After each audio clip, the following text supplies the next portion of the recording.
নমস্কার, মৈত্রীস happy space চ্যানেলটির ছোট্ট পরিবারে আপনাদের সকলকে জানাই অনেক স্বাগত।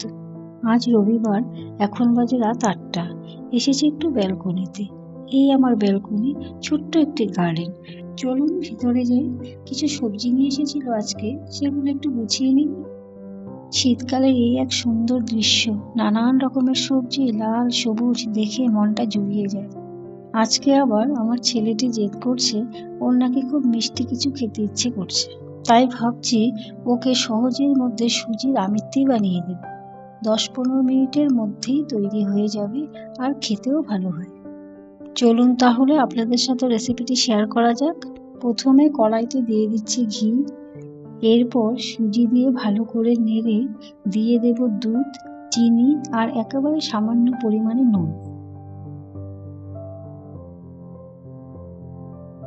এই তো আমাদের সুজি রেডি।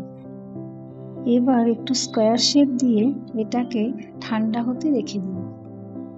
এই তো পুরো ভালোভাবে জমে গেছে। এবার সন্দেশের শেপে কেটে একটু সাদা তেলে ভেজে নিয়ে মিষ্টি শিরাতে ডুবিয়ে দিলেই তৈরি আমাদের সুজির আমিত্তি। দেখলেন তো, খুব সামান্য উপকরণ দিয়ে সুজির আমিত্তিটি বানালাম। তাই আপনারাও চাইলে ট্রাই করে দেখতে পারেন। তাহলে আজকের মতো এখানে ভিডিওটি শেষ করছি। যদি ভালো লাগে আমার ভিডিওটি তাহলে লাইক করে দেবেন আর চ্যানেলটাকে সাবস্ক্রাইব করে দেবেন।